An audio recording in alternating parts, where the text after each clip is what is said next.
Baik, bismillahirrahmanirrahim. Assalamualaikum warahmatullahi wabarakatuh. Perkenalkan, nama saya Nur Tasya Alifa Saat dengan NIM 20030550247. Saya ingin mempresentasikan hasil review jurnal yang berjudul Konsumsi Protein Hewani sebagai bentuk pencegahan dan penanganan stunting pada anak. Selanjutnya, identitas jurnal. Jurnal yaitu Jurnal Nusantara Hasanah Jurnal, volume dan halaman, volume 2 nomor 3, halaman 107 sampai 112. Tahun yaitu tahun 2022, penulis Usrotus Sacia, Ria Setiasari, Febi Ratnasari. Selanjutnya, tujuan penelitian. Tujuan penelitian ini untuk mengetahui secara spesifik serta menganalisis artikel terkait konsumsi protein hewani sebagai bentuk pencegahan atau penanganan stunting pada anak. Selanjutnya, latar belakang.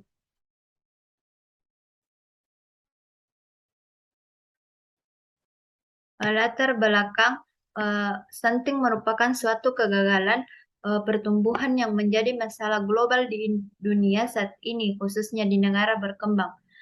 Proses kegagalan ini dikaitkan dengan tidak terpenuhinya zat gizi yang berlangsung lama.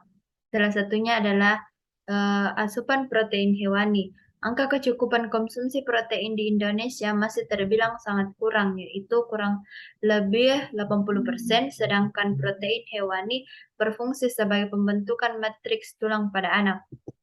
Selanjutnya, metode penelitian.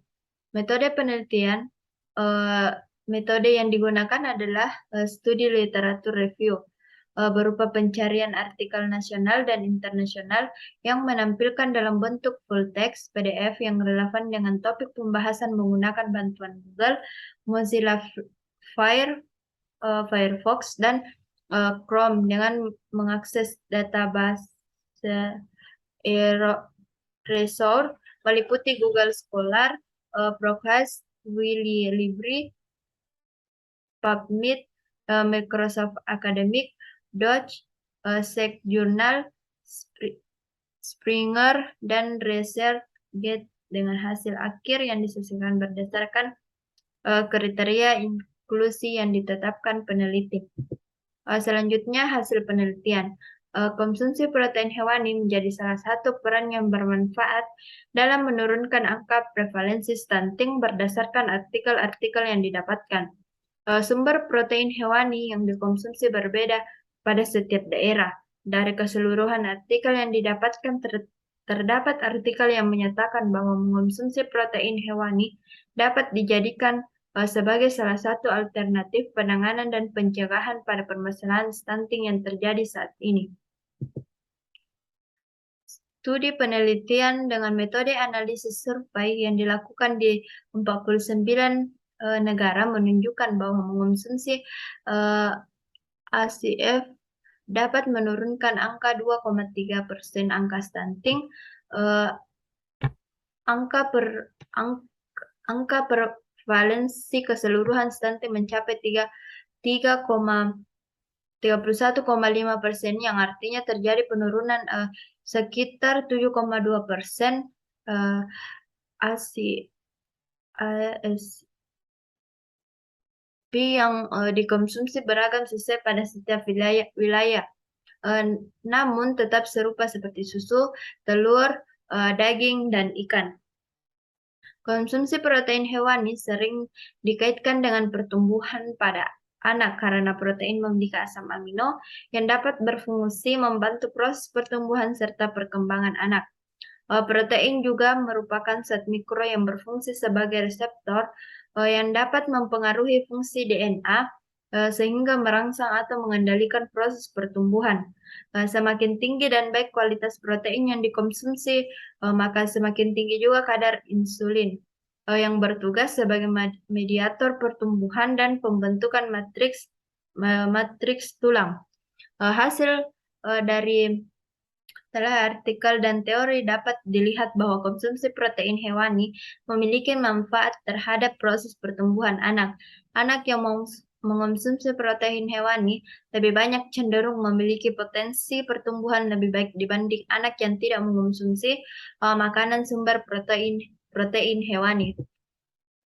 Adapun kekuatan penelitian, kekuatan pada artikel-artikel yang telah ditelaah di atas meliputi penggunaan metode penelitian bervariasi yang memungkinkan sasaran pada penelitian ini tepat serta meluas jangkauannya, seperti contohnya metode yang digunakan berupa kuasi eksperimen, pilot studi, studi cohort, dan analisis survei. Selanjutnya, metode pengukuran asupan protein hewani yang digunakan beragam, yaitu menggunakan LGSIM,